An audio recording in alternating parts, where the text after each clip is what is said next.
नमस्कार, डॉक्टर दीक्षा homeopathy YouTube चॅनलमध्ये तुमच्या सगळ्यांचं स्वागत आहे। आज आपण कडुलिंब या झाडाचे फायदे पाहणार आहोत। आपण गुढीपाडव्याच्या दिवशी गुढीबरोबर कडुलिंबाची पानं लावतो, त्यांची पूजा करतो आणि त्या दिवशी का होईना शास्त्रानुसार आपण एखाद्या पानाचं तरी त्या दिवशी सेवन करतो। पण रोज या कडुलिंबाच्या पानाचं जर आपण सेवन केलं तर ते किती उपयुक्त आहे, किती गुणकारी आहे, त्याचे काय फायदे आहेत हे आज आपण पाहणार आहोत। त्याचबरोबर त्याचे तोटे म्हणण्यापेक्षा कोणत्या व्यक्तीने ते खाऊ नये हे आज आपण पाहणार आहोत। सो व्हिडिओ कुठे स्किप न करता शेवटपर्यंत नक्की पहा आणि अजूनही तुम्ही चॅनलला सबस्क्राईब केला नसेल तर नवनवीन व्हिडिओच्या अपडेटसाठी चॅनलला जरूर सबस्क्राईब करा, बेल आयकॉन सुद्धा जरूर प्रेस करा। आता कडुलिंब बघायला गेला तर उष्म प्रवृत्तीचं आहे, चवीला अतिशय कडू आणि त्याचा वासही थोडासा उग्र असतो, पण त्याचे फायदे जे आहेत ते अतिशय चांगले आहेत। त्याच्यामध्ये पहिलं बघायला गेलं तर ते ॲज अ अँटीसेप्टिक म्हणून वर्क करतं। ते अँटीसेप्टिक म्हणजे शरीरात कोणतेही सेप्सिस इन्फेक्शन संसर्ग असेल तर ते कमी करण्यासाठी अतिशय उपयुक्त आहे। दुसरा फायदा अँटी इन्फ्लॅमेटरी म्हणजे शरीरात असणारी सूज, कोणत्याही भागाची जी सूज आहे ती कमी करण्यासाठी सुद्धा ॲज अ अँटी इन्फ्लॅमेटरी म्हणून काम करतं। तिसरा फायदा आहे अँटीऑक्सिडंट। याच्यामध्ये अँटीऑक्सिडंट म्हणजे आपल्या शरीरामध्ये जे विषारी घटक, जे फ्री रॅडिकल्स येतात त्यांच्याशी लढा देऊन आपली रोगप्रतिकारक क्षमता वाढवण्यासाठी ॲज अ इम्युनिटी बूस्टर म्हणून अतिशय उपयुक्त असं हे कडुलिंब आहे।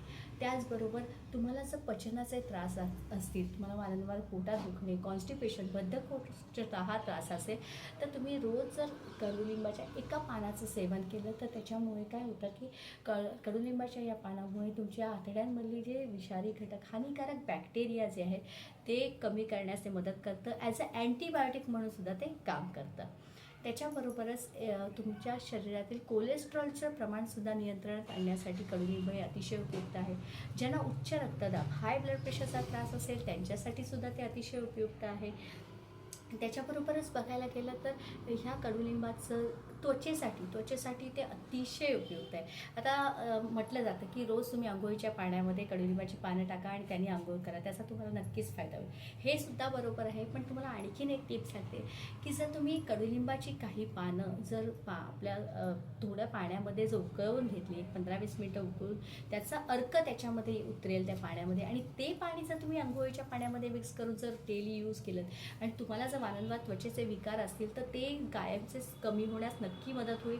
फक्त तुम्हाला पेशन्सली ते रोज केलेलं चांगलं राहील किंवा आठवड्यातून जेव्हा पॉसिबल असेल तेव्हा ॲटलिस्ट 2 ते 3 दिवससुद्धा करणे खूप फायदेशीर ठरेल।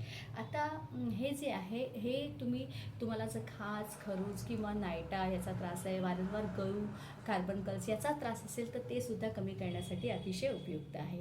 त्याच्याबरोबर तुमची पचनशक्ती वाढवण्यासाठी सुद्धा हे अतिशय उपयुक्त आहे। आतड्यांमधली विषारी घटक कमी करून तुमची पचनशक्ती इम्प्रूव्ह करण्यासाठी सुद्धा अतिशय उपयुक्त आहे। त्याच्याबरोबर उष्म प्रवृत्ती असल्यामुळे ऊर्जा देण्यासाठी ऊर्जावर्धक म्हणून सुद्धा अतिशय उपयुक्त आहे। तर असे हे असंख्य फायदे असलेले कडुलिंब हे खूप चांगलं आहे, ज्याचा तुम्ही रोज जर सेवन केलं तर तुम्हाला नक्कीच त्याचा फायदा होईल। आता त्याचा तोटे म्हणण्यापेक्षा कोणत्या व्यक्तीने त्याचं सेवन करू नये तर ज्या स्त्रिया गर्भधारणा राहण्यासाठी प्रयत्न करत आहेत, प्रेग्नन्सी राहत नसेल आणि त्याच्यासाठी जर तुम्ही ट्राय करत असाल तर त्या स्त्रियांनी कडुलिंबाचं सेवन करू नये।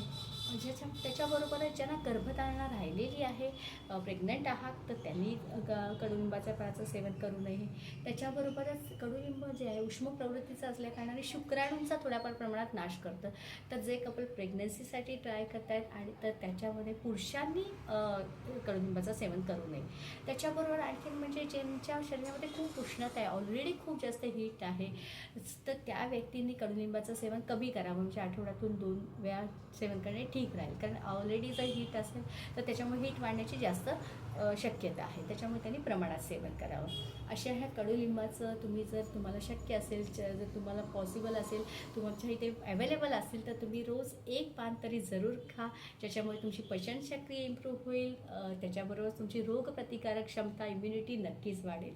सो ह्याच कडुलिंबापासून बनवलेलं होमिओपॅथीचं ॲझाडिरेचटा इंडिका म्हणून औषध आहे, त्याचेही अतिशय चांगले फायदे आहेत, पण ते फायदे थोड्या वेगळ्या पद्धतीने आहेत आणि ह्या होमिओपॅथिक औषधाविषयी सुद्धा मी नक्कीच नंतर व्हिडिओ बनवेन आणि तुम्हाला त्याचेही औषधाचे फायदे आणि डोस नक्की सांगेन। पण आज तुम्हाला माझा व्हिडिओ कसा वाटला हे कमेंट बॉक्समध्ये जरूर शेअर करा। व्हिडिओ आवडला असेल तर लाईक करा, शेअर करा, सबस्क्राईब करायला विसरू नका। Stay safe, stay healthy. Thank you.